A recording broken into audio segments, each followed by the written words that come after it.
You're being recorded. Also, I can't hear you. Is that my fault or?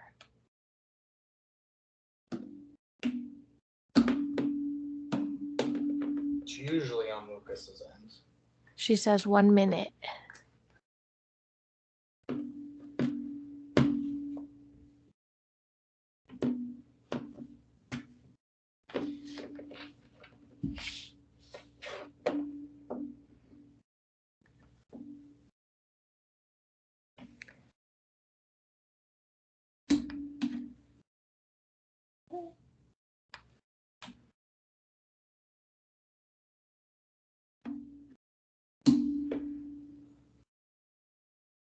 Yeah. They're definitely not looking at the at Skype right now. No. You're okay. Good job. Bang, bang, bang, bang. Oh no. Okay. Here. Dad, I got it.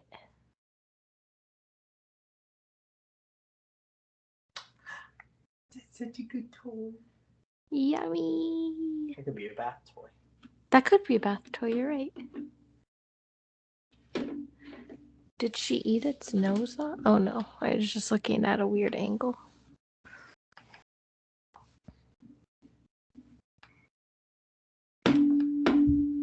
Oh. Hi, Lulu. Does he always do that? No. Oh.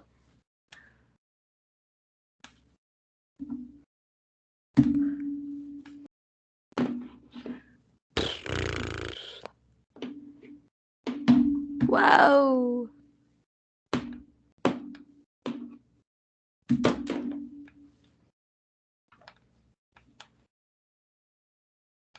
Get that fox. Mmm, yummy.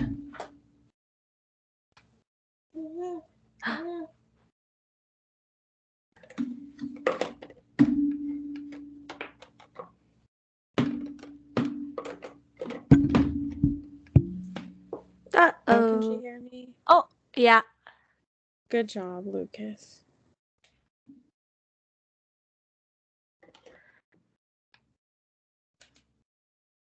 What are you doing?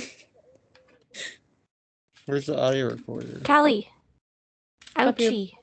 fucking dumb I can ass. hear It's him. on Google Chrome. Down, down. It's right here. I remember when you do it, you gotta wait 5 seconds and then clap when it hits 5, and then you go.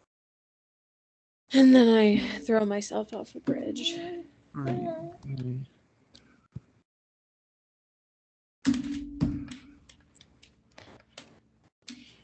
Couples. Yeah, I hated all the options. They were stupid. What? What are you doing? Me? No, I was talking to Lucas. Oh. He's fucking around. Okay, now I think we got it. Okay, I'm supposed to tell you you're being recorded. Okay. Lucas, one of them is Nantucket. We're not going there. No, thank you.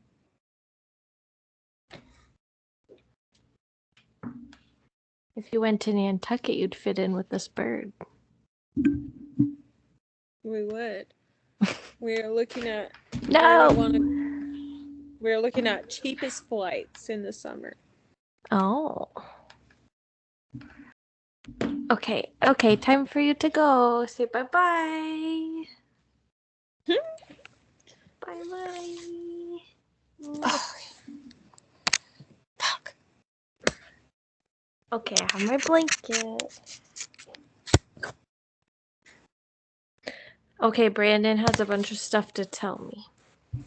Okay, it's just the normal recording stuff if you do or don't remember.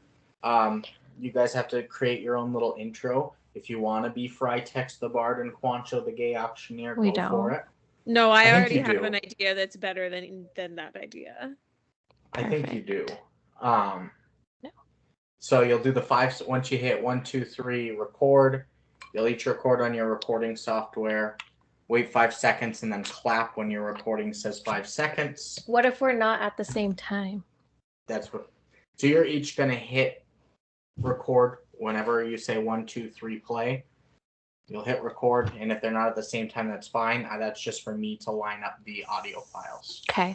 Then after that, you'll do your little intro. Give another 5-second pause when you're done with that, and then you're into the show. And then you just know the 5-second pauses for after you name your cat's facts and after you do the movie book before corpse. Those two you should be able to remember. Okay. Since you actually listen to the podcast. Yeah, but there's no guaranteeing. Last time I did it at the wrong spot, so. Who ratted out that You I sit don't right here, listen? baby.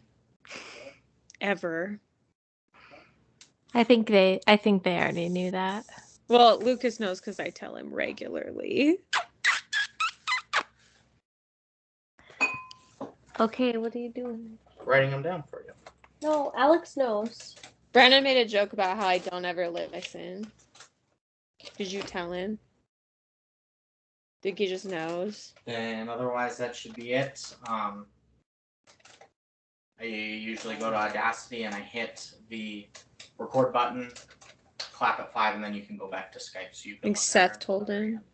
Okay, so Hmm? let me just make sure. Hit that. Yeah. And stop. Yep, just at the Hey, you very end. didn't- Okay. The only Yeah. reason that you might have to I said yeah. do anything different is if for some reason you guys go over 2 hours. We won't. Yeah, I doubt it, but the recording software that Lucas uses does not allow greater than 2 hours. Okay. So that should be about it. You guys should be all set. Okay. I'll be upstairs with her. Just let me know if you need something. Just text me. Okay. That's what Louis does. Do you usually have the door open or closed? I leave it open usually. Okay. Because they like to run in and out. Now that they don't wear their collars, it doesn't make a huge jingle jangle. Okay.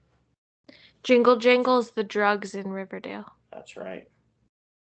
Nah. Oh, This she is her flips trying to me do a off. peace Yeah, I thought she was gonna flip me off. I liked that better. Bye-bye.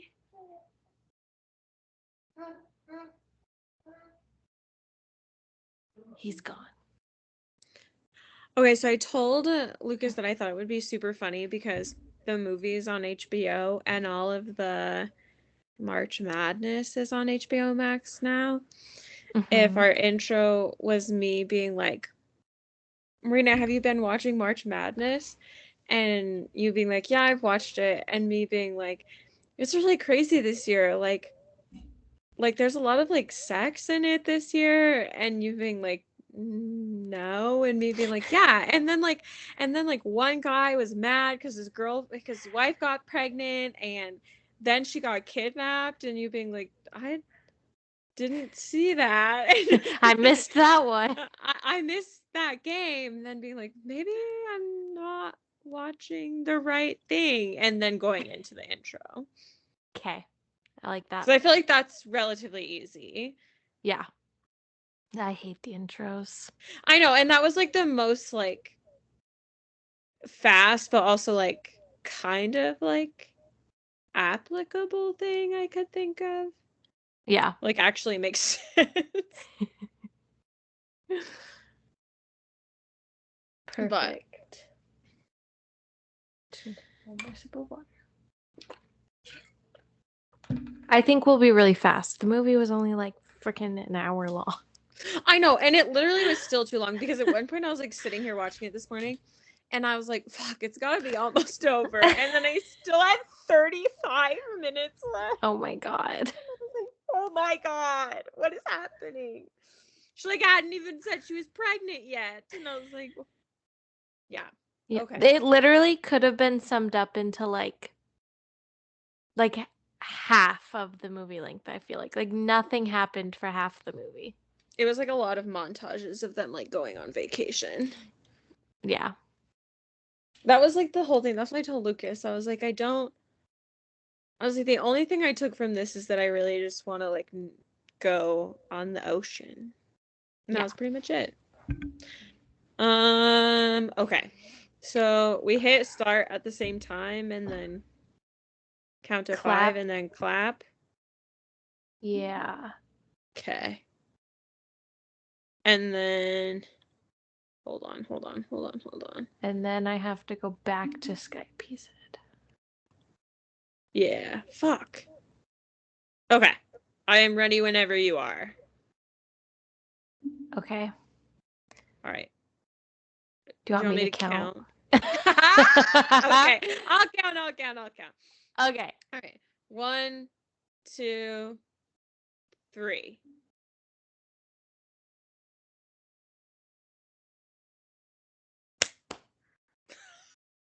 Perfect.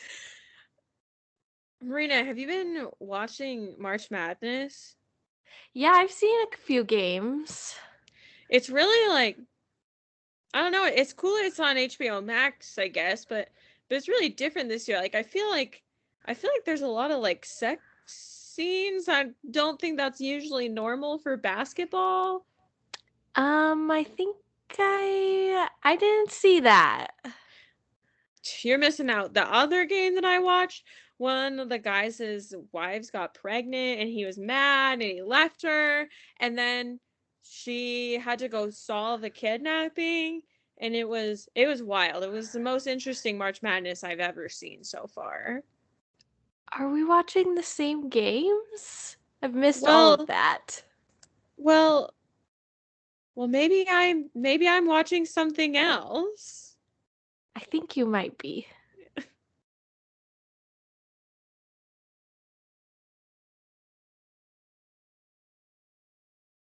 Hello, Marina. Hello, we're back again. We're back again for third year. Our 3rd year and our last installment of our April Fool's episode of The Good, the Bad, and the Movies. Maybe for the best. Oh, I think I went out of order, but that's okay. We'll do it more than once. But I since we're here, I have some questions for you. Okay. Do you like a kinky bondage sex? Sure. Do you like witnessing a good kidnapping? Love it. And do you love masterstroke capstones to a beloved trilogy? Yeah, I love when they wrap everything up. Yeah, well, since you answered yes to all 3 of those questions, we're back for our last episode of the 50 Shades franchise. Woohoo!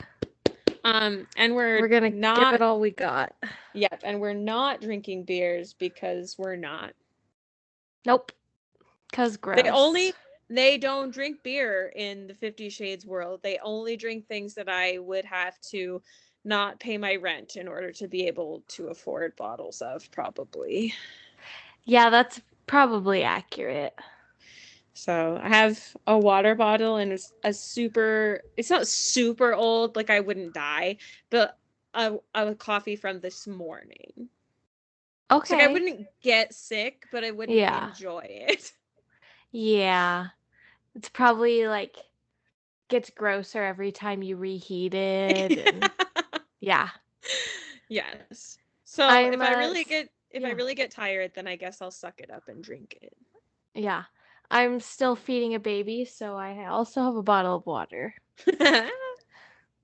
And a soda that Brandon didn't hear me say I didn't want. So it's just going to sit over there. It's just going to be here. That's okay. All right. Well, since we got through those parts, so our last movie of our series, which I think if we get to next year and this is still going and somehow they decide that they really need us, I think we should go back and watch the original like inspiration for these movies, which is the Twilight series, which are so bad and so wonderful. 2 things. I always forget that this was inspired by Twilight. And also, I've never seen any of the Twilights, so I think would change your life. I think it would be perfect. I think, yeah, we'll go back to where it all began. And then we don't have to watch 365 Days again. Yes, that's true. Because Brandon tried to tell me we should do that one. We probably can't. For the sake of my career, we probably can't do that. That's what I said. Yeah. But our movie today is 50 Shades of Freed, the last installment in the 50 Shades series. This movie came out in 2018, which was not that long ago, and I thought this was from much longer ago. Yeah, there was one part we were watching it, and it was like the clothes they were wearing or something, and I said, did this come out in like 2008? But it did not. Brandon informed me. Well, and they like filmed them back to back in 2016, which I'll get to that in a second, but they like filmed them in 2016, but again, still not that long ago. No. But, well, they were directed, so they were filmed in 2016. They were directed by James Foley, who has also directed a lot of movies, and I've only vaguely heard of any of them. So he directed the movie Glengarry Glen Ross, the movie Two Bits, the movie Fear, which sounds really familiar, but that just could be because it's a common word. It's a word. It's a word. The movie Confidence, the film Perfect Stranger, also the second movie in this franchise, 50 Shades Darker, and then he's directed a few episodes of the TV show House of Cards and the TV show Billions, which I actually have heard of. Those are the only ones I'd heard of. I think I've maybe heard of Perfect Stranger. That sounds like kind of familiar. I know House of Cards, but that's it. Yeah. And then it was written by Niall Leonard, who also wrote the second movie, 50 Shades Darker, and he wrote the TV show Wild at Heart, which I've never, ever heard of. Never heard of. Let's see. Based on the novel by E.L. James, noted Twilight fan fiction writer. Stars Dakota Johnson, Jamie Dornan, the same, all the same people. Like, there's literally, I don't think there's like a single new person. Eric Johnson, Eloise Munford, Rita Ora, Luke Grimes, and Victor Razik. None of this. I feel like the only new people are like, oh, we got new bodyguards. Yeah. And that's it. That's pretty much it. So pretty much the same. I also, Rita Ora is like the sister who gets kidnapped, and she is like a pop singer. So they used a whole bunch of her music like it throughout the movie, and they weren't that good, but they got like a whole bunch of flack because she's been in all three of the movies and they'd never used any of her music. So then they used her a whole bunch in the last movie, and they like none of them were good at all. Yeah.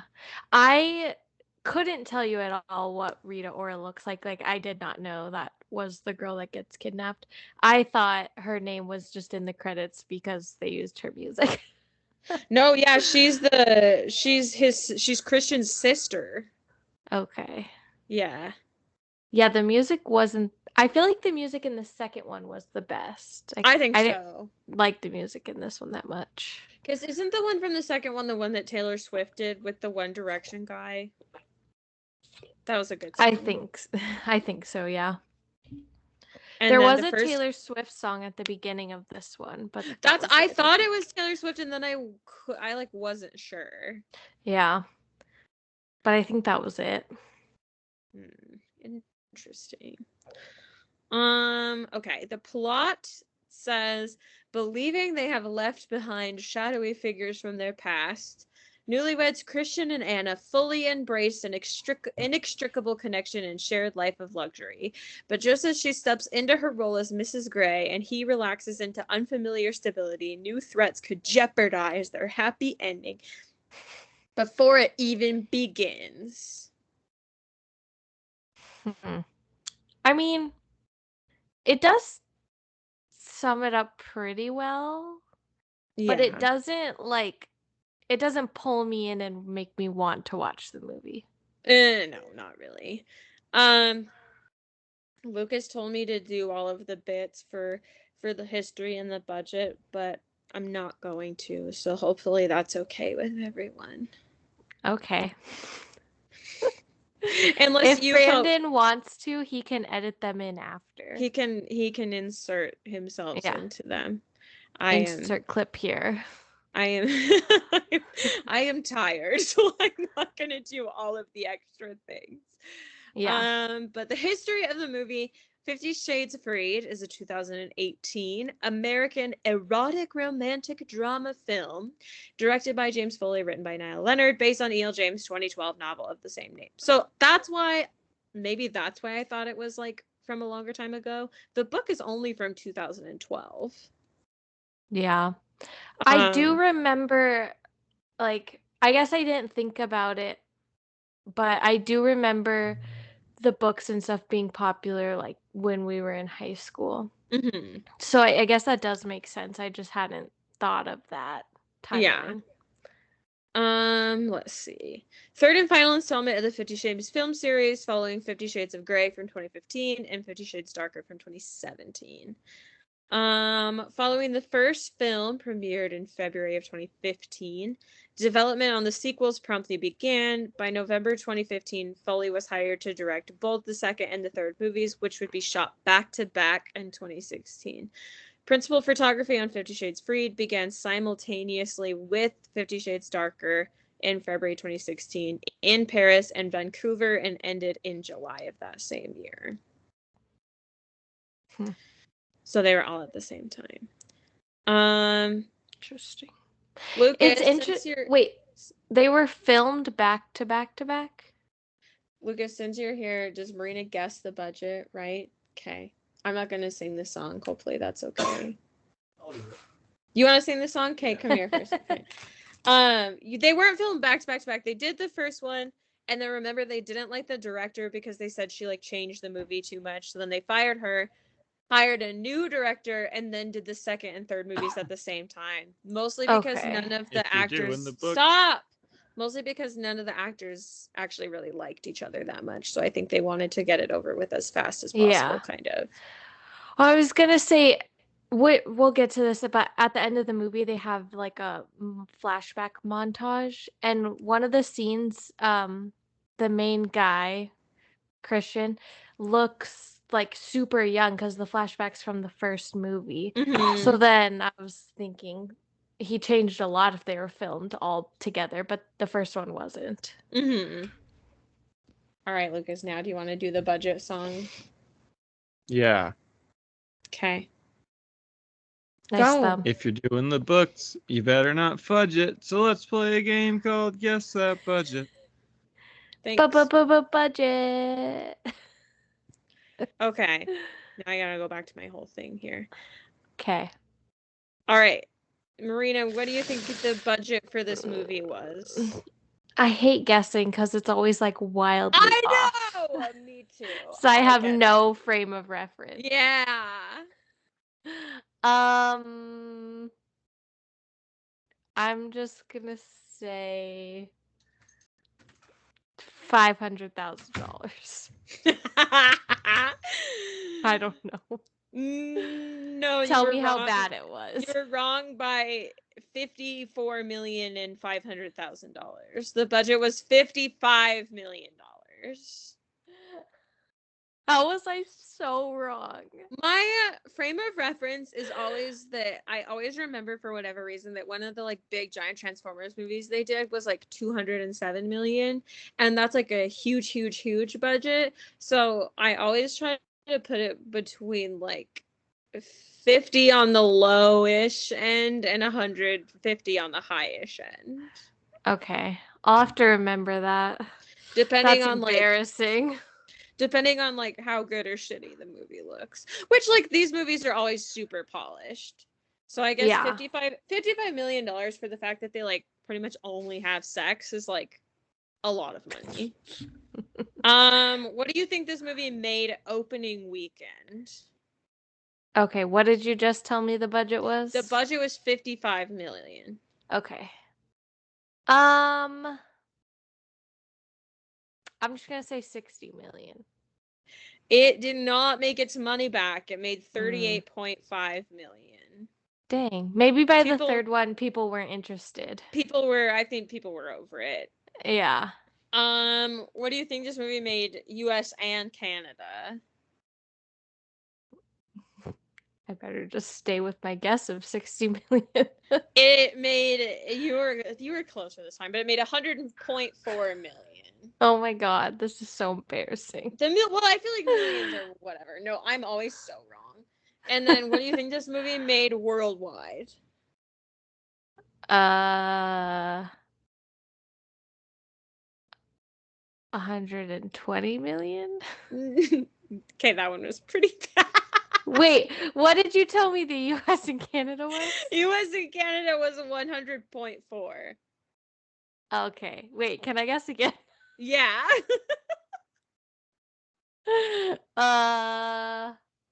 200 million. It was a 371.9 million. The Europeans like this movie. I guess so. Europeans are less weird about sex in movies, I think, than we are. True.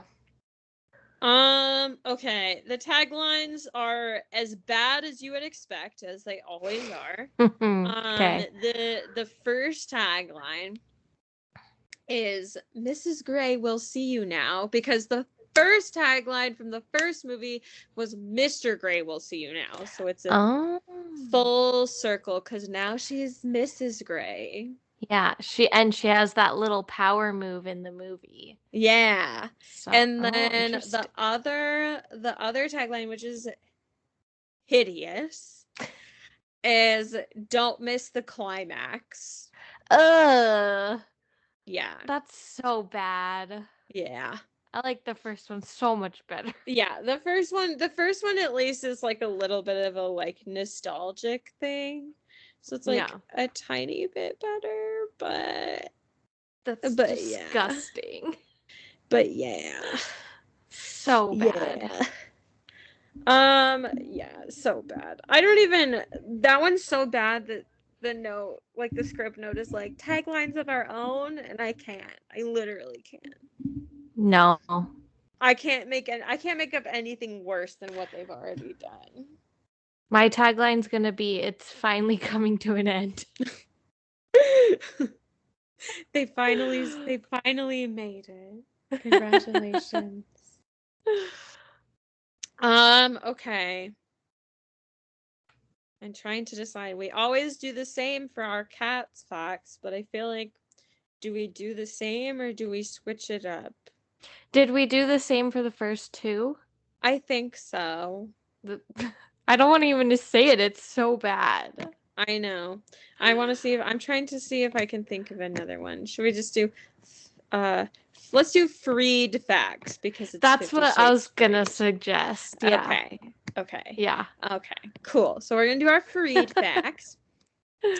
The cover for 50 Shades Freed is the exact opposite of 50 Shades of Grey. For the first movie cover, Anastasia is the one with her arms up, while Christian is the one about to kiss her. And for the movie cover of what we just watched, Christian is the one with his arms up, while Anastasia is about to kiss him. So they reversed the roles. It goes along with the tagline. Yeah. Interesting.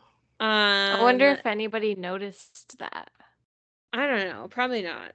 I guess if it's a fact, somebody did, but it certainly wasn't me. Yeah. This one says scenes were being filmed in France at the same time as the terror attacks that occurred in July 2016.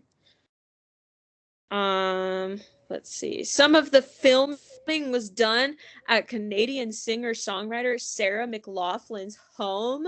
Sarah McLaughlin of ASPCA depressing commercial fame. Forgot if she does that. So that's weird. Let's see. Easter egg. When Christian shows up at Anna's work to berate her for not using Gray as her last name on her email, just as he gets out of the elevator and is on his way to the receptionist, the author E.L. James walks by. Oh. So she makes her cameo. I would not have known that. Yes. Let's see. At the end of the movie, it is shown that Anna and Christian have a son and that she is pregnant again. Although it is not shown in the movie, their son's name is Theodore Raymond Gray, and the baby she is carrying is a girl, planned to be named Phoebe. It is actually shown after a few credits are played. Do their names have any significance? Probably not. I highly doubt it. Brandon was asking me that when we watched the movie, and I was like, I don't think so. Yeah, I don't think so. A nod to Bella's meadow in the Twilight series can be seen when Christian goes to visit his birth mother in the graveyard at the end of the movie. The description of the flowers in Twilight match the ones found in the cemetery. What?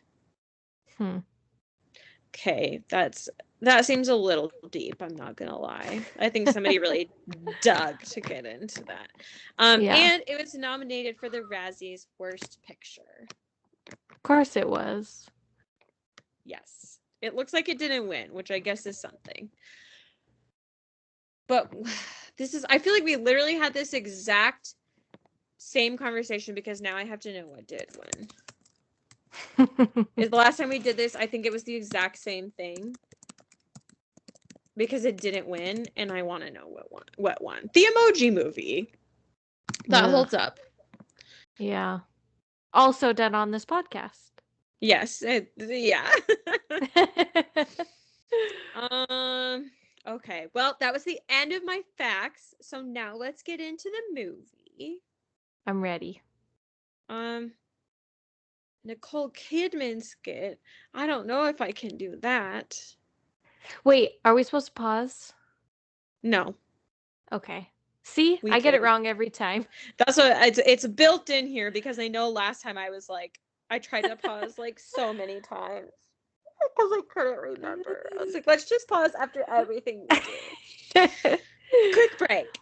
I don't know if I have a Nicole Kidman skit. I don't know if I want to place Nicole Kidman into this universe of. I feel like last time BDSM. we probably. Yeah, last time I think we probably just like put her in the red room. Yeah, and she's just sitting there. Maybe this time she's the one who gets kidnapped. Yeah, she can be the one who gets kidnapped. And I don't want to think about her just like sitting on the couch with her popcorn. She's watching. Okay, maybe that's my skit. She's just watching them in there the whole time. Okay. Oh my god. The movie plot. I took a lot of notes for the first half and then there were maybe like the first few minutes and then I was like okay, there's nothing happened. So then I stopped taking notes and then everything happened and I forgot to take notes. So we'll give it a shot. That's okay. I took some sporadic ones. Right? But they did at the end of the last movie, he proposed and she said yes. So we're picking back up with their wedding.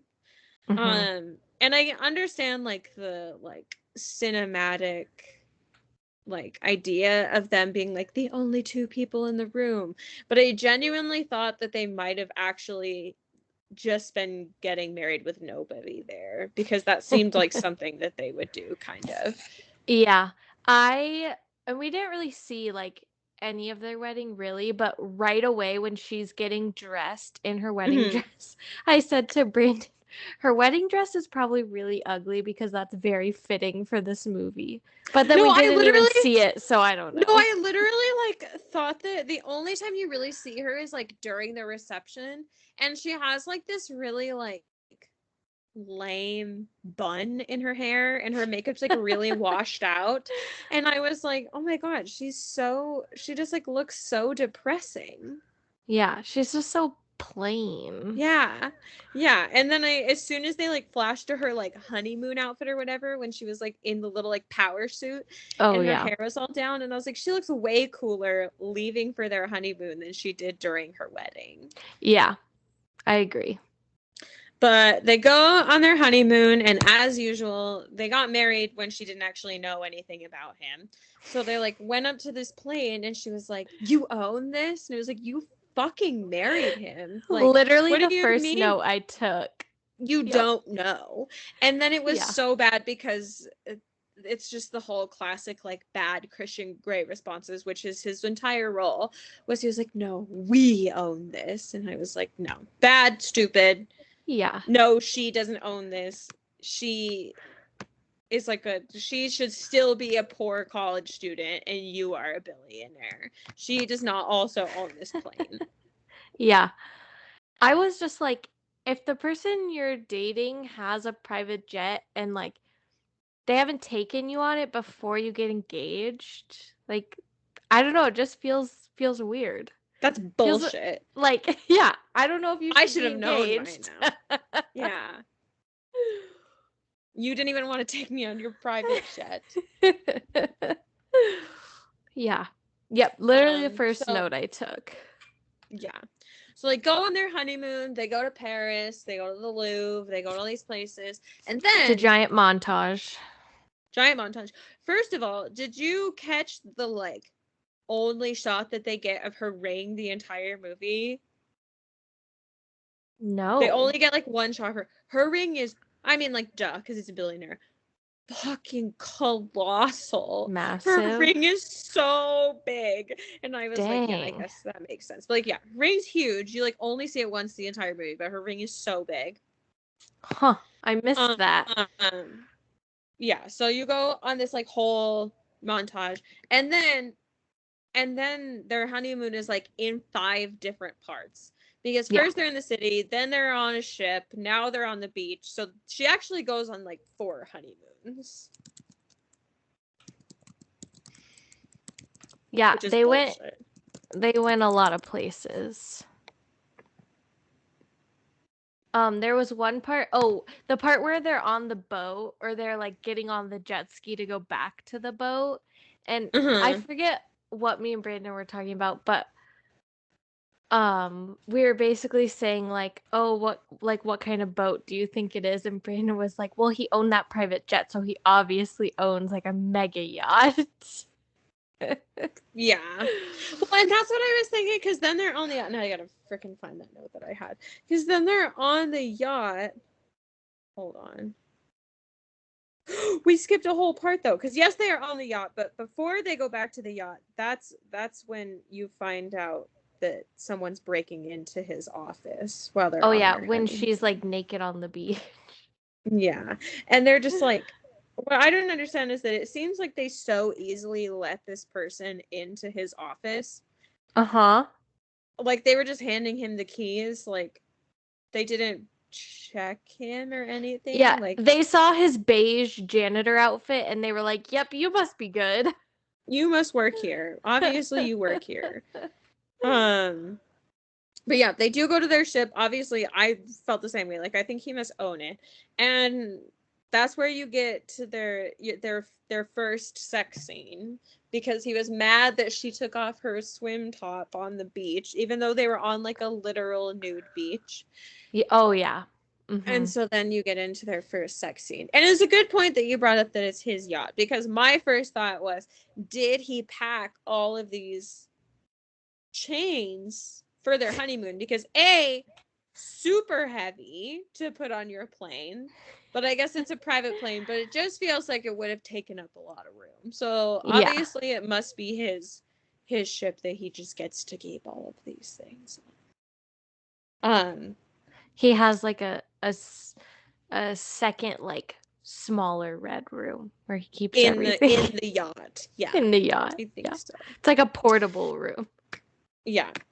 But after we get through sex scene 1, that's when Christian gets the call that somebody has broken into his office, and we find out that it is the same villain from the last movie, Jack Hyde. Yes. And it's a whole thing because I had seen this movie. I think I'd only seen it once.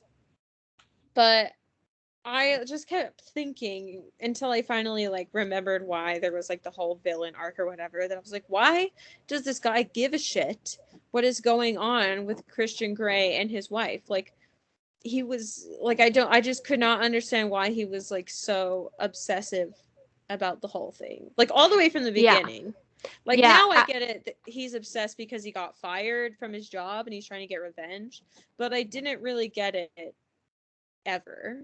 Yeah, at this point, I thought like he was just obsessed with Anastasia, and I was just kind of like, why? Like, once again, She's like the she's just like a plainest character on the plain planet. there. Like, Mm-hmm. yeah.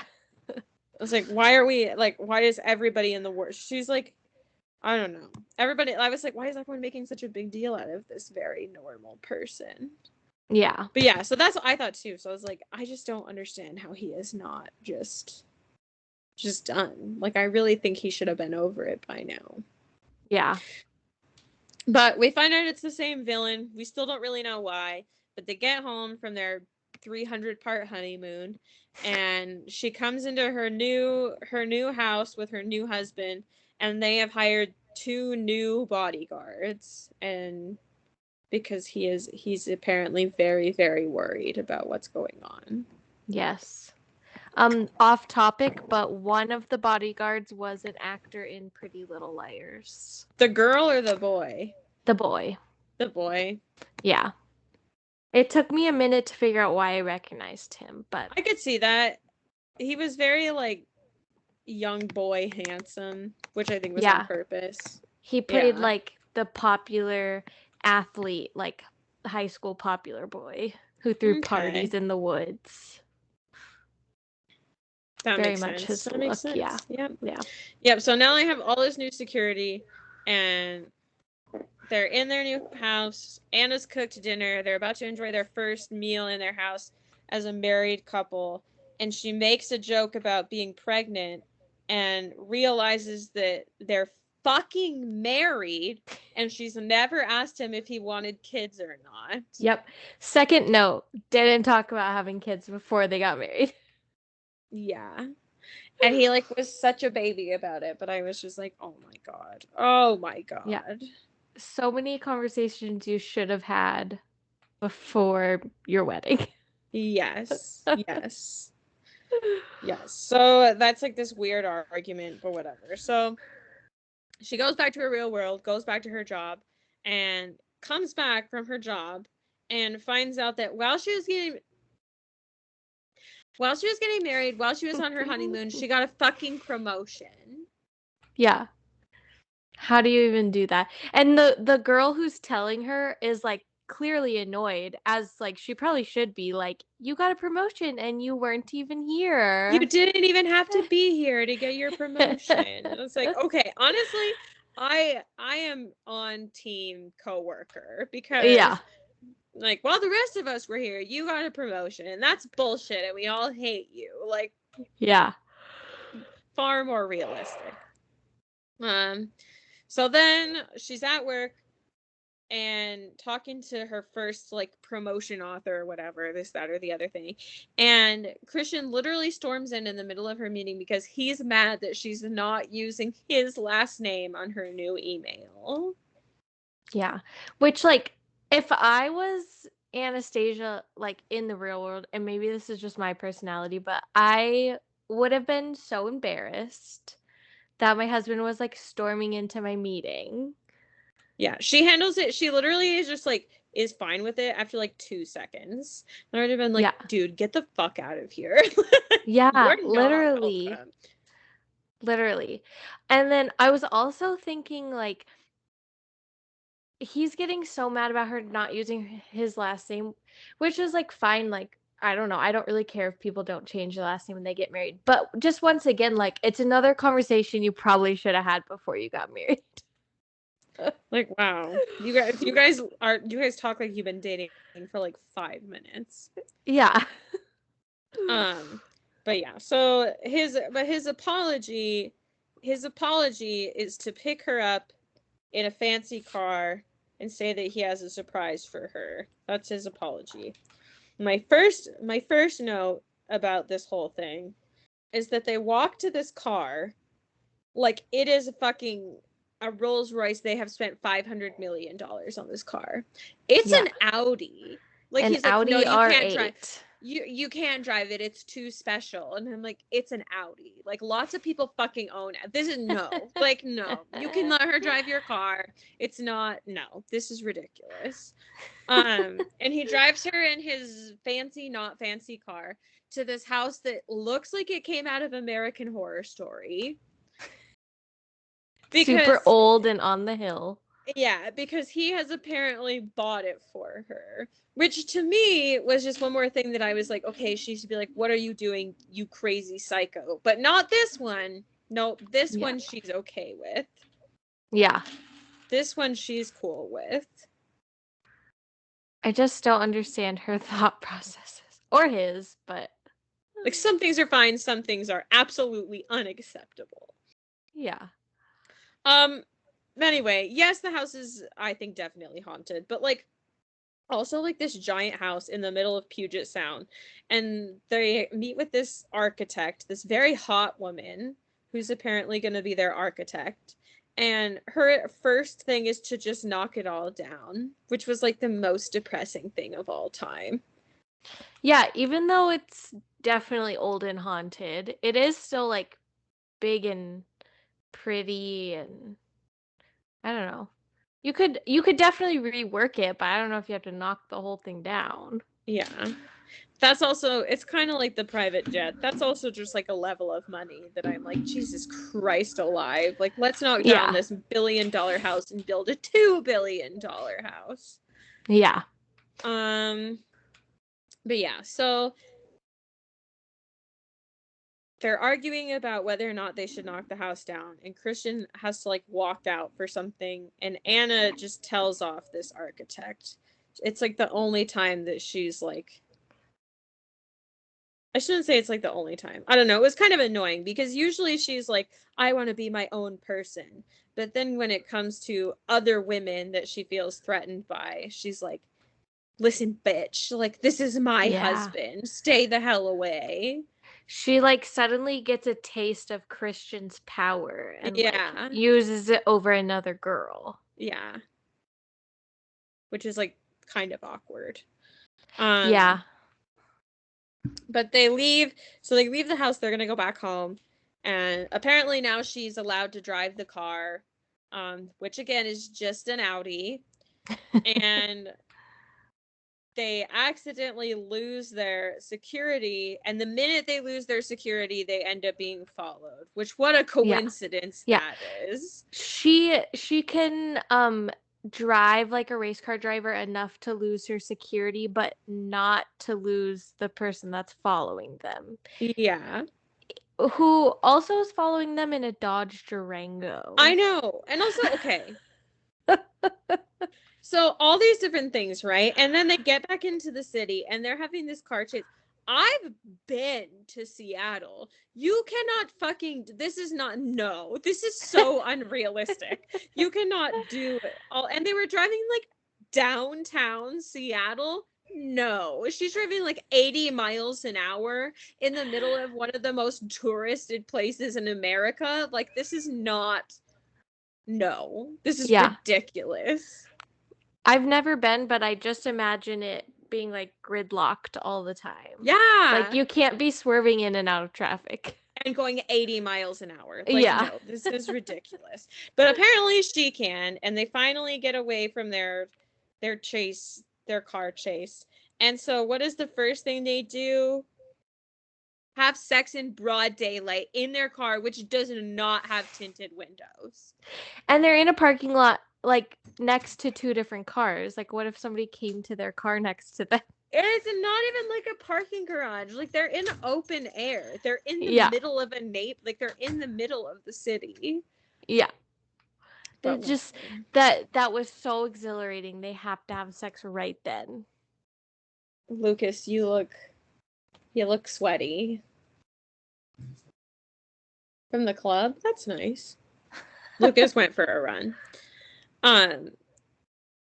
Anyway, so yeah, so this was our second sex scene. This movie, this third one, literally had like 4 times as much sex as the second one did. Did you notice that? I honestly didn't, but now that we're counting and we're already on the second, I'm realizing yes. Because I feel like the second movie was like they tried to make it like super plot heavy. Like they were trying to have an actual story in the second one. This one This one they tried to get back to their roots of like sex first, storyline second. Gross. I do remember now the second one, like it didn't really have very much sex in it. Yeah. But apparently the end of their second sex scene, the only thing she can notice is that she needs a haircut. So then it flashes to, even though he's like a billionaire, she's gonna cut his hair at home because she used to cut her dad's hair. They're married now. She has to be the perfect like wifely homemaker, cut your hair, cook your dinner. Yeah. And this almost leads to the third sex scene, but they don't actually have sex. She goes to find scissors to actually cut his hair, and finds a revolver in the desk, which, like, I guess alarming, whatever. But the first thing I thought of is like billionaires have like 700 guns. Yeah, that's probably just the first one that she found. Yeah, like this is probably not the only one in that apartment. Yeah. But yeah, so that was like a bizarre scene. Like this is another thing where like a lot of things like start to happen and then they just stop happening and they move on. Yeah, like so she confronts him about it and he says it's that girl's from the second movie. So then I thought like, oh, okay, she's gonna have another plot line in this movie, but she literally never comes up again. No, doesn't even like make it. No, not even a little bit. So there's so many things that like feel like they should have been in this movie, but they weren't. Yeah. So after, I feel like maybe that's why they didn't get to all the hair cutting stuff.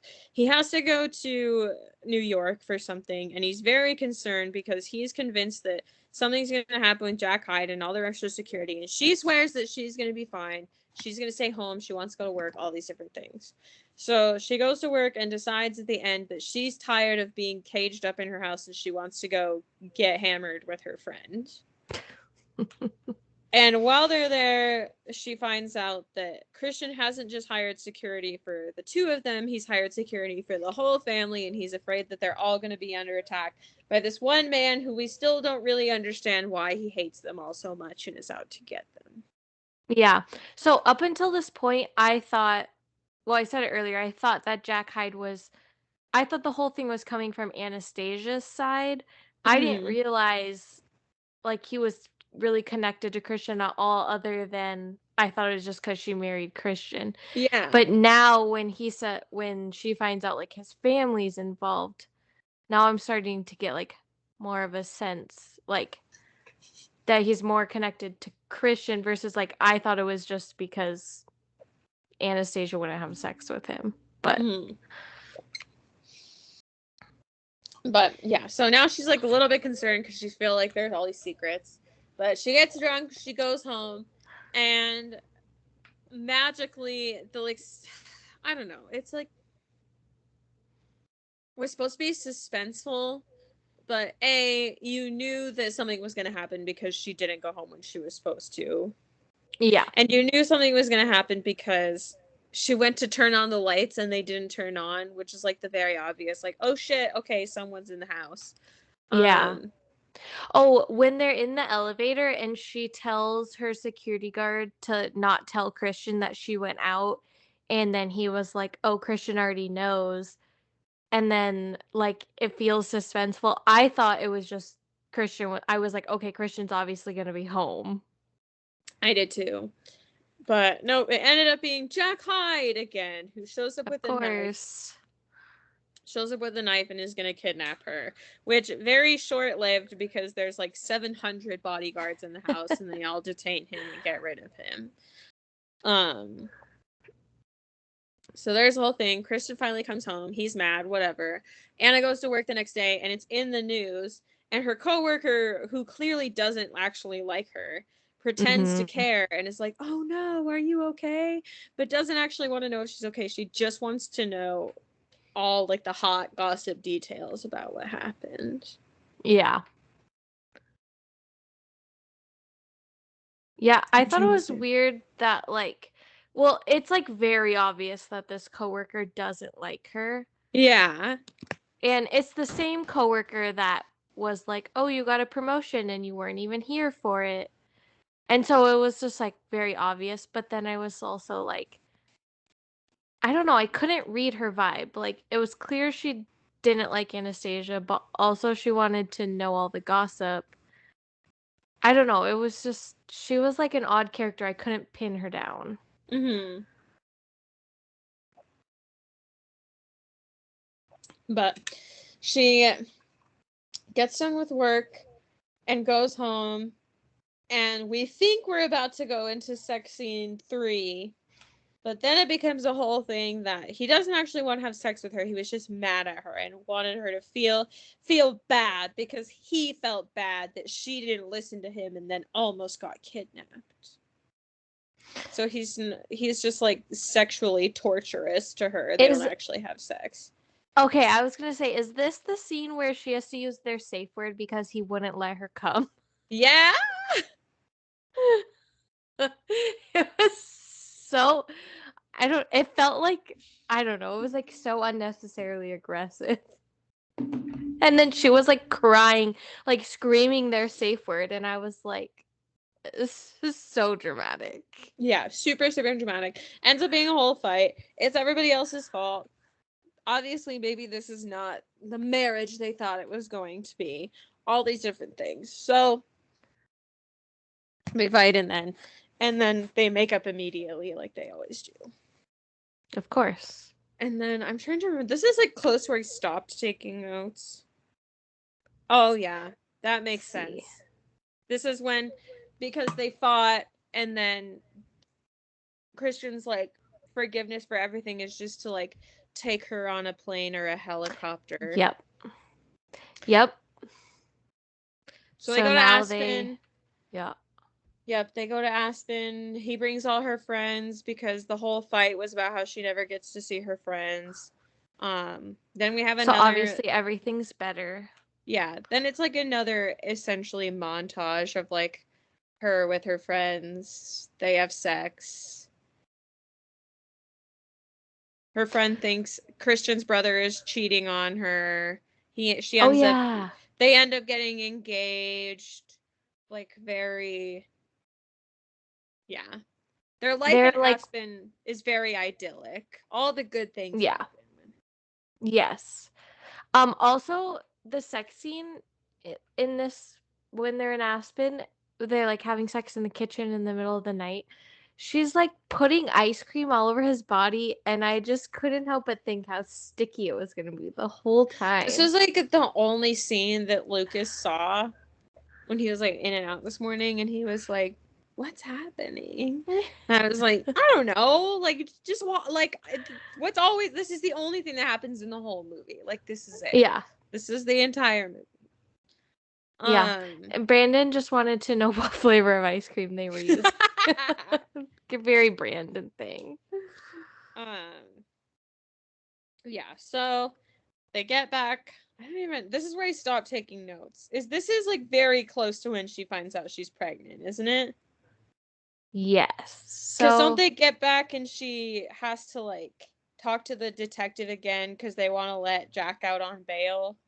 They want to let her kidnapper out on bail. Yeah. Wait, is this so she finds out that the Jack is trying to say everything is Anastasia's fault. Mm-hmm. Like Anastasia came on to him and he didn't want to have sex and blah blah whatever. So then she finds out that he is going to have a bail hearing that day. Mm-hmm. So then she goes to the courthouse and he sees her there and he has this like sinister evil smile. Mm-hmm. But he gets out on bail. And then she ends up, the next scene, she's like crying in the bathroom because she threw up. And she thought she was just like disgusted. But then you very quickly find out that she was actually pregnant.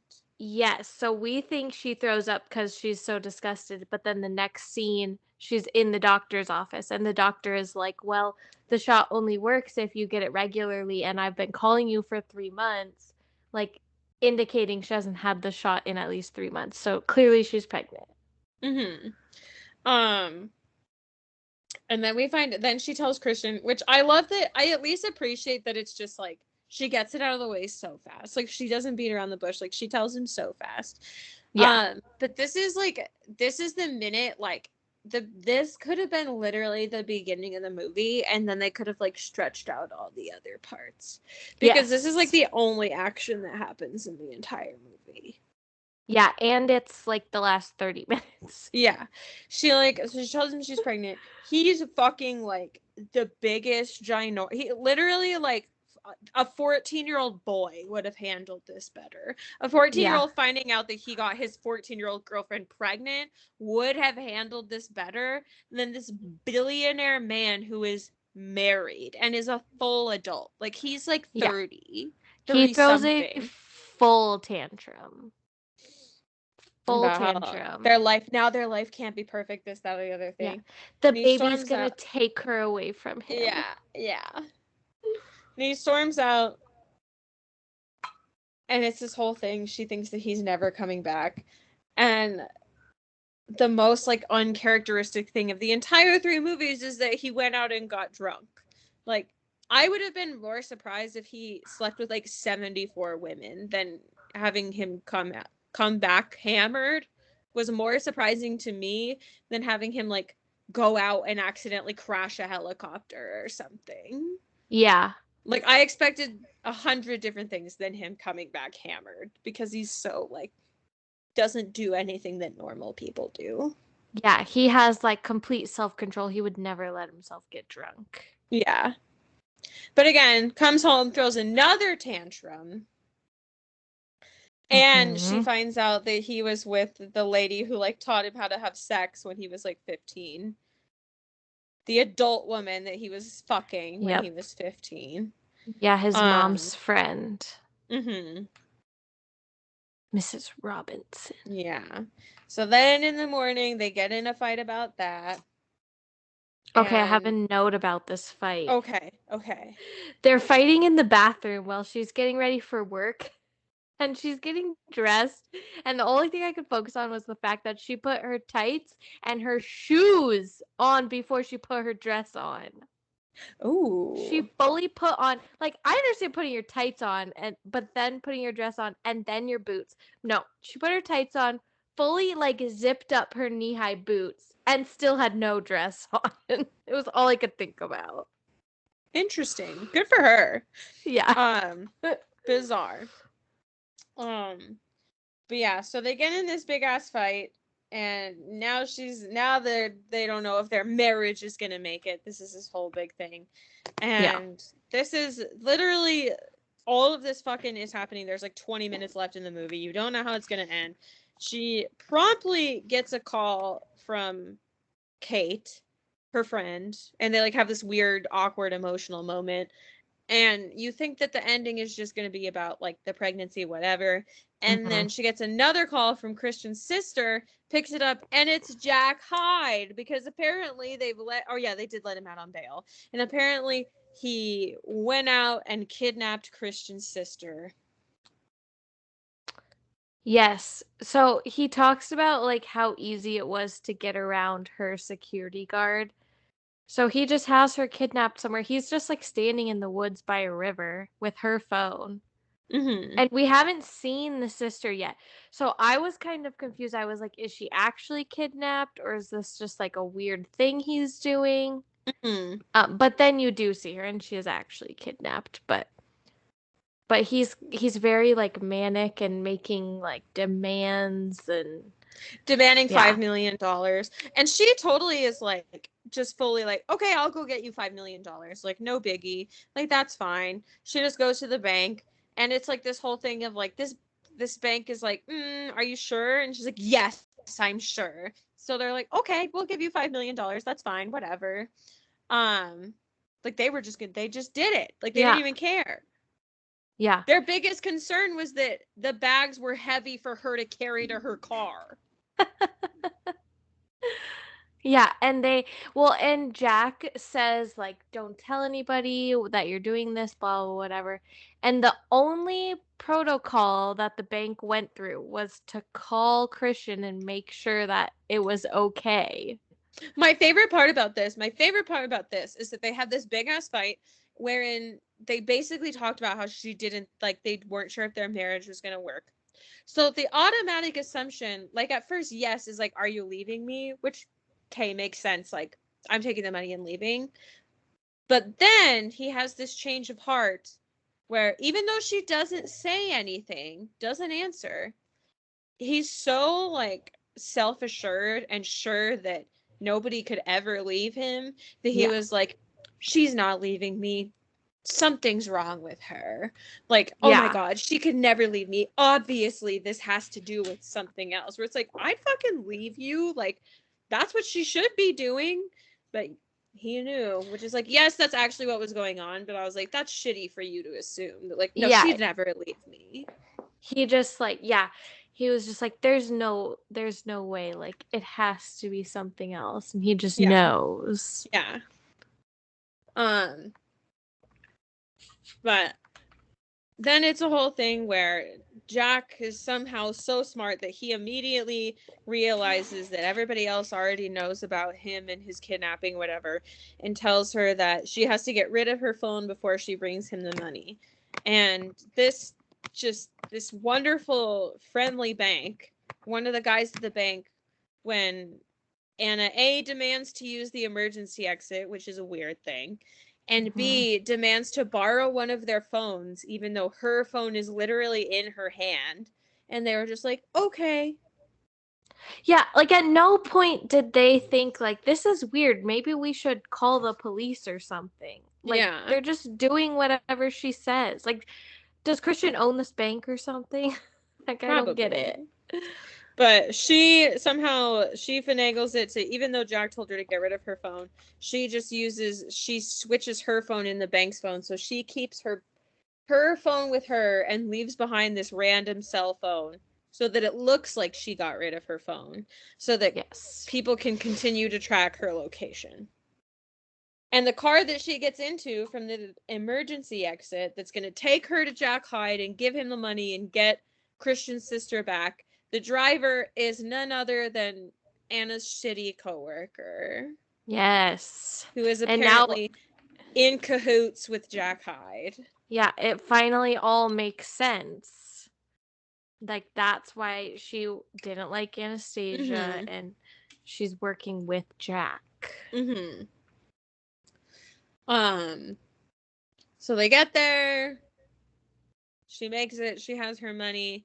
And this is where, even though it was this whole thing of like, you kind of start to figure out that it's about Christian, it still keeps it kind of like confusing because he really is like he's like very much like intimately in her personal space. And then is like Yes. mad at her and like pushes her to the ground, like kicks her, like it's all her fault. So it seems like you still kind of don't totally understand like who the target really is in the situation. Yeah, I was definitely like, not having read the books or seen the movies or anything, like, I didn't know anything. I was definitely still trying to figure out all of the connections and the situation. Like why he's so mad, why he's like so out to get them. Yeah. But yeah, so she finally brings the money. Instead of taking the money and giving back Christian's sister, he starts to like wail on her, kicks Yep. her in the stomach. So then it's this whole big like circle point of like, oh my God, now she's gonna lose the baby. And then before anything too bad happens to her, she pulls out the fucking revolver that she found from when she wanted to cut Christian's hair and shoots him in the leg. Yep. And then she shoots him, and then not fucking 4 seconds later, the cops and Christian show up. They're all there, all magically at the same time, right Yeah. after this happens. Yeah. So everyone is saved, everything is back to normal, everyone lives. Because they're magically there.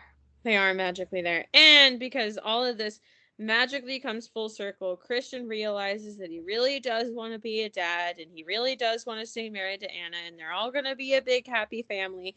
And all it took was her almost dying for him to realize that he wanted to be a family. Crazy. Yep. There's one other thing that I can't remember what happened. Oh, that's right. So they get home. She's fine. Everyone's fine. They're going to be the big happy family, whatever. And they get this information on Jack Hyde because they're trying to figure out why he's had it all up for them this whole time. And you find out that way back in the day, Christian and Jack were in the same group home, but the Greys chose to adopt Christian and not Jack Hyde. So the whole point was that Jack Hyde felt like he should have been adopted. He should have been the billionaire. He should have had this big, giant, crazy, glamorous, important life that Christian had, and he didn't, and it's all Christian's fault. Yep. So it was never about Anastasia. The connection was all through Christian. So we finally get the aha moment, and the movie mostly wraps up. They go and, like, the whole part of the investigation was that they also found out where Christian's birth mother is buried, so they go visit the grave, and then they come home, and Anna's pregnant, and they have their, like, happy ever after, and we have this whole giant montage of all the romantic moments that they shared from movie 1, movie 2, and movie 3. Yep. And this is when I was saying there was that one scene where he looks really young in movie 1. It was like it was just had like his little baby face. Yeah, it was just because they were going through everything. But and then after this, does it go right into the credits? It goes right into the credits, and then it comes back to that, like, little cut scene where they, like, have their baby and she's pregnant again and all these different things. Yeah. Oh, and they're on the lawn of their house where they live, and it's the old house. They didn't tear it down. Yeah. So once again, she got what she wanted. Yeah. So they truly have their, like, idyllic lifestyle. He is a good dad. Yeah. All the things. And that was the end of the franchise, is that they end up being one big happy family. They all live happily ever after. Do you think the kids know about the Red Room? I don't know. Probably. So weird. Anyways. Yeah, but yay. We did it. We made it through the whole movie. We made it through 3 movies. I think one a year was plenty for me. Yep. I agree.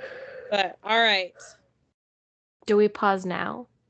Yeah, we pause, and then when we come back, we have quotes, ratings, and reviews. Okay.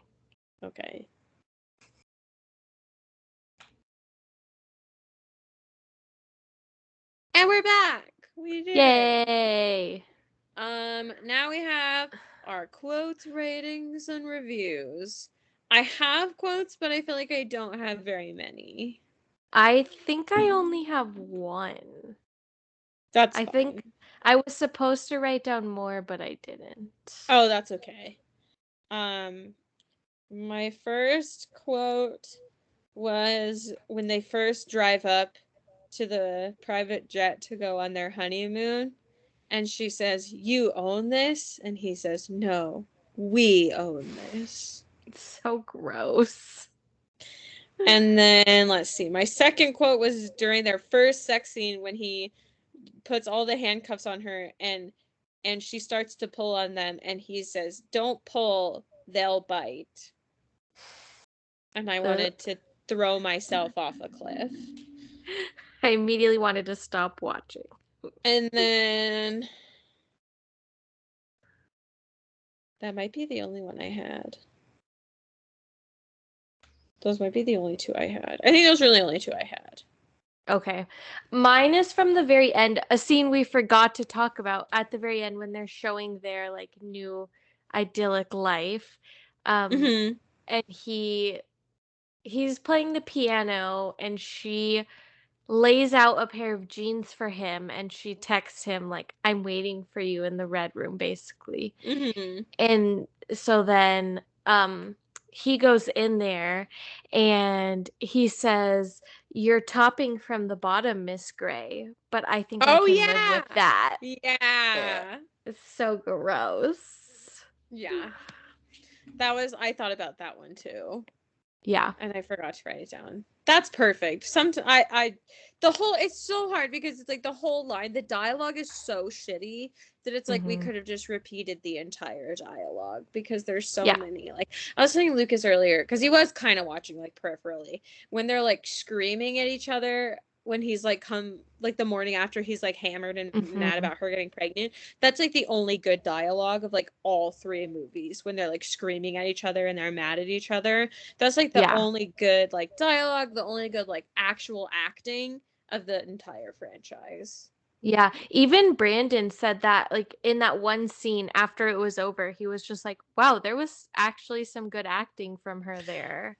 Yeah, and it was like it's been like it was so weird of like I told you like I went and I was like on the plane on that trip. I went into like the in-flight movies or whatever and I watched the Mhm. movie Belfast that he's in. He's a fucking good actor. Like he's really, really, really good. And like Hmm. she's a pretty good actress too. So it's like really interesting to like watch them be in other things because they're like actually pretty good at it, but like didn't have a lot to work with. Yeah. Huh. I don't know if I've ever seen anything with them, with like anything else with them in it, but He also has another TV show where he's like still creepy. Kind of like he is in 50 Shades of Grey, but he's a serial killer. ugh. And he's really Irish, but it's an Irish show, so it's like his actual like dialect, like accent. Um Oh. it's really good actually. Yeah, he's actually like a pretty good actor. Hmm. Um the other thing I was going to say, this was a quote from me. This was not from the movie. Where I was like one of their like bajillion sex scenes that they have in there. I was thinking about how they like filmed the second and third movie like together at one time. And it makes complete sense to me why she is engaged and has like been with for a long time. The lead singer of Coldplay, because he's like the most white bread man of all time. And I feel like after all of these like things, she was probably like, I want to find the plainest man in the world. And she found Yeah, him. that makes sense. I forgot I have a quote from Brandon too. Um, in the sex scene when they're in Aspen and she's like she's putting the ice cream all over him. Well, he did want to know what flavor ice cream she was using, but she was like using a spoon to rub it on his leg. And Brandon just looks over and goes, "What if she just scooped up his balls with the spoon?" That's so funny. Oh my gosh. Yeah. That was a good one. That's perfect. I was thinking about that at one point during this movie that you see Dakota Johnson's boobs 7,000 times. And Jamie Dornan never has to be full frontally nude once in the entire I movie. thought about that. I thought about that this movie, and then I was trying to remember if you is he full frontal in any of the Mm-mm. movies? Okay, because I remember noticing that this movie, and I was like, huh, it's just Mm-hmm. interesting. Yeah. Mm-hmm. But yep, he never has to be full frontal. All right. I think I don't have any more quotes. Do you? No. Okay. We'll move on. Ratings. Marina, what do you think the tomato meter for this movie is? I Out don't of know, like 100. 32. It is 11. Dang, I was gonna go even into the 20s, but I was like, that's kind of low.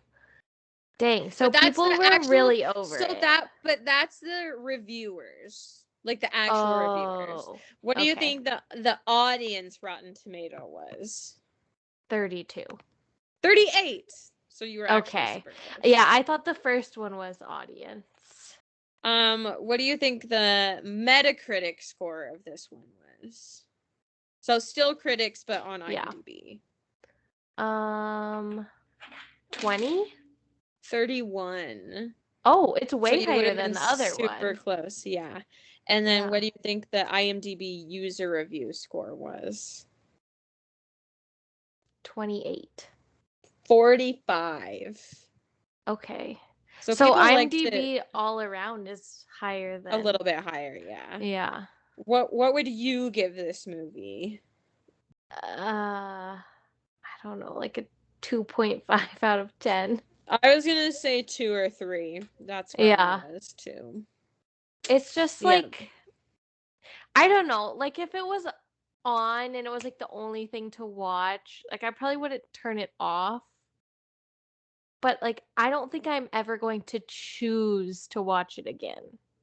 I feel like it's such a I don't know. And I think that was like the way with the books too. Like the entire idea behind it is like, I don't know. We're not really the audience, you know what I mean?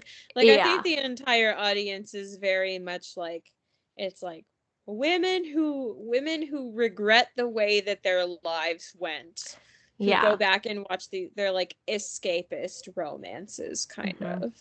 It Yeah, was like definitely, well, I don't remember as much, I don't remember the movies as much when they came out, but I remember the books being like middle-aged moms who were reading it on their Kindle because they didn't want to be seen with the yeah. book. I think it's a lot of like I'm not I don't want to say like repressed or anything like that, but I literally think it's like this very like escapism, like if only my life could have turned out this way kind of thing. Yeah. Yeah. Yeah, definitely.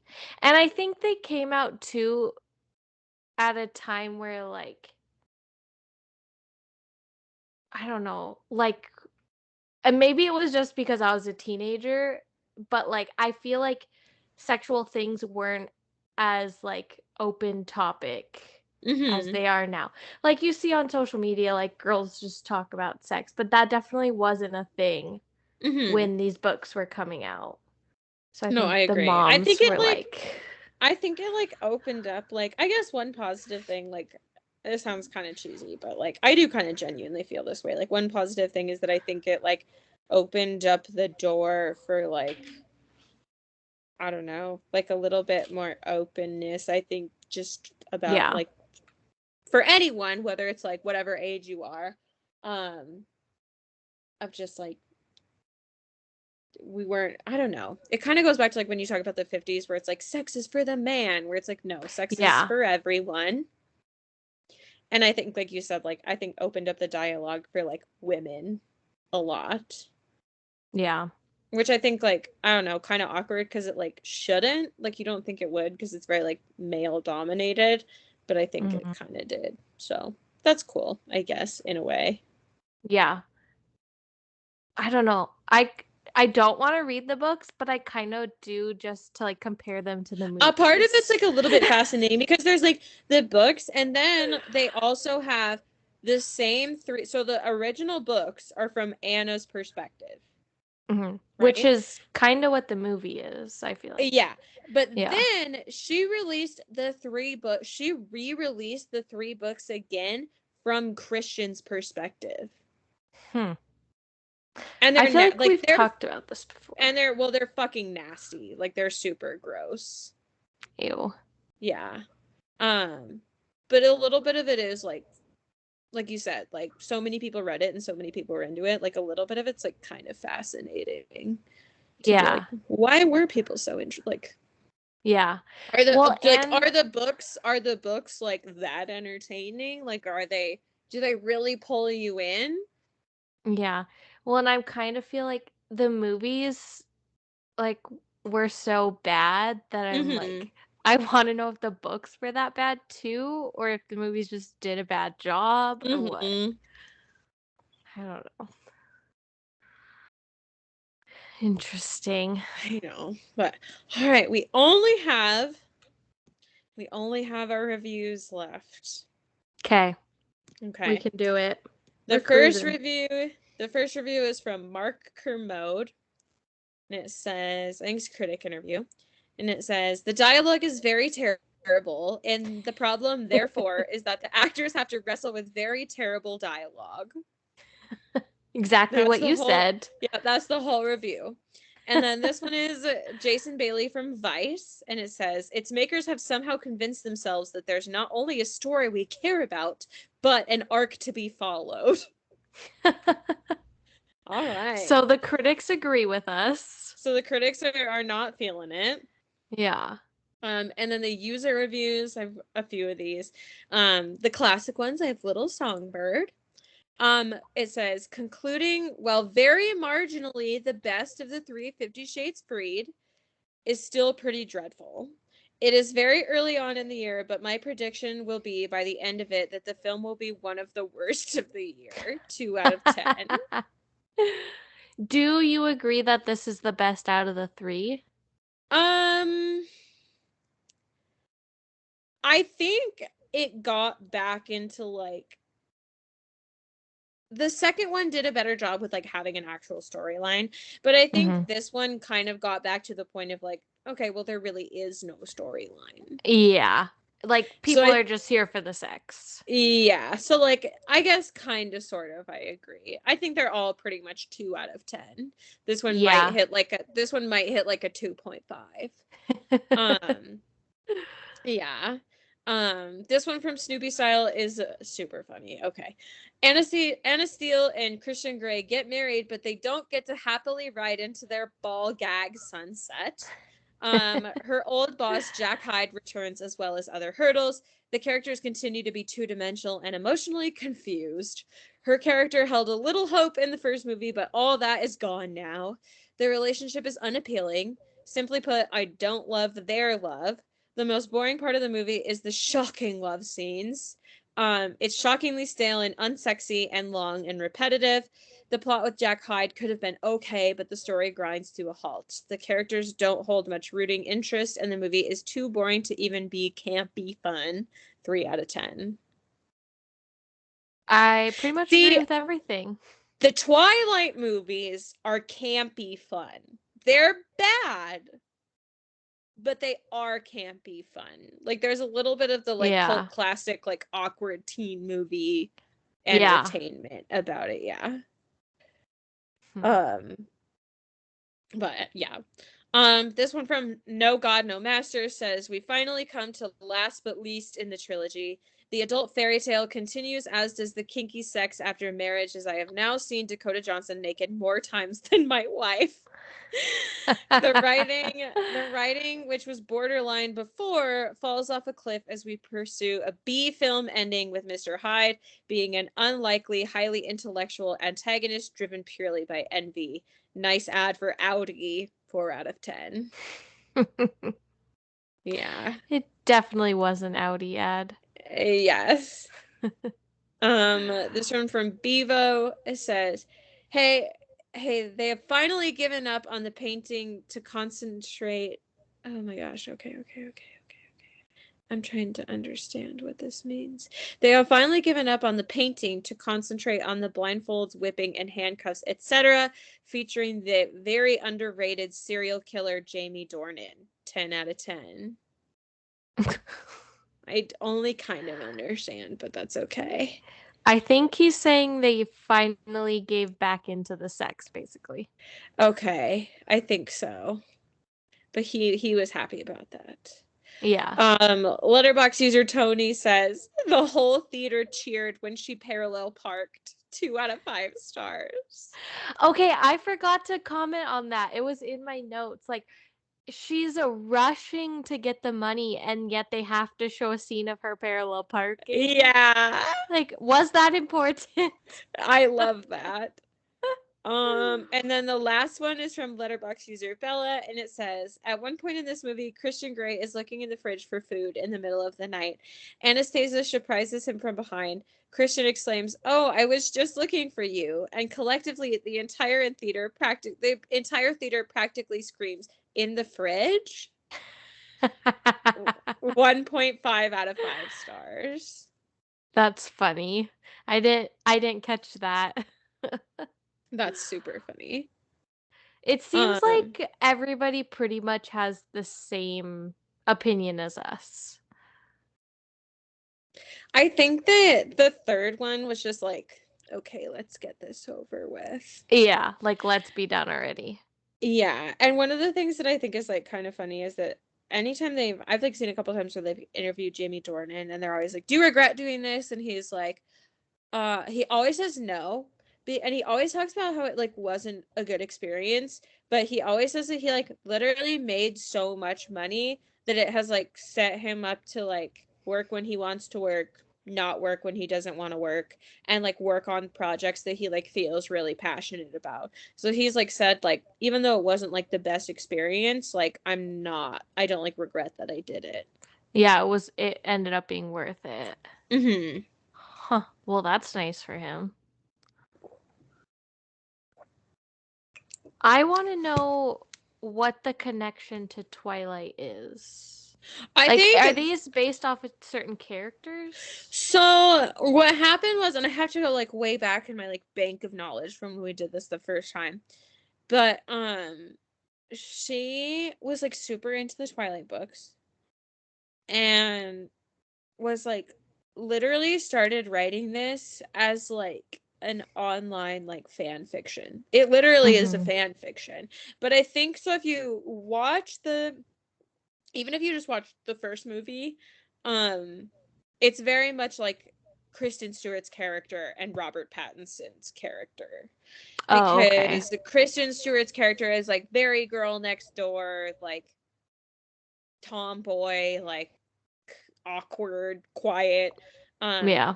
And it's very similar too in the sense of like it's kind of funny because they like talk about how like the dialogue's kind of shitty. Um Twilight same. Like Kristen Stewart and Robert Pattinson, who are two like fucking incredible actors, have Yeah. like literally nothing to work with. Like their dialogue is super stilted. They're very much the same as like Anna and Christian, where all of it's like very, very unemotional and stoic. Like kind of the wall is up Okay. a little bit. It's like when you go back and like even just like watching the first like Twilight versus first like 50 Shades of Grey, which I haven't seen either in a long time, but like they do have some like similarities. Yeah. Yeah. Hmm. Of like the I must have this woman even though she's like theoretically like quote unquote nothing special kind of deal. Yeah. Mhm. I think I really want to watch the Twilight movies. The Twilight movies are significantly more entertaining than the 50 Shades movies. And I think a lot of that is like I don't know. A lot of that too is like the mid 20s like I still remember like Robert Pattinson and Taylor Lautner being the hottest things that have ever existed in the entire world. And Yeah. that's like the whole draw of the movie, kind of. Okay. Okay, we did it. We did it. Would you recommend this movie? No. Me either. I I guess would maybe if not. you've seen the first two, like just to finish it, but Mm. I wouldn't. I would recommend literally anything else with Jamie Dornan in it. Because he Okay. actually is a good actor. And it's funny, this was like the one thing I forgot to bring up when we were talking about it, but like, you know where he sings on the Uh-huh. piano? He can actually sing. Like Oh, okay. he in the movie Belfast, there's like he sings in that movie. And it's like actually like this it's like an actual like super cute scene. Mm. Hmm. Louis just ran in here for I don't know why, and now he just is gone again. He said, never mind. Okay, as we both chew on our thumbs. I know, for real. But yay, we did it! Yay, the third April Fool's installment. We're finally done. I feel like we were higher energy than last year's. Everyone was exhausted and like, oh god, we're Yeah. gonna do this again last year. This year, more entertaining, I feel like. Yeah, last year I remember not wanting to do it. I remember being pregnant. I remember like I didn't want to watch the movie. Yeah. We're like, all right, let's get this over with. But no, Yeah. this one was better, for sure. Yeah. Yeah, yeah, yeah. Okay, and I think next time we see each other, we will watch Twilight. Yes, perfect idea. The best Okay. idea. All Okay. right, Let's I guess see. I How do I? can stop recording now. Yeah, I have to hit stop, I guess. Stop. Okay. I guess I can stop Processing. recording us too. Stop recording. Press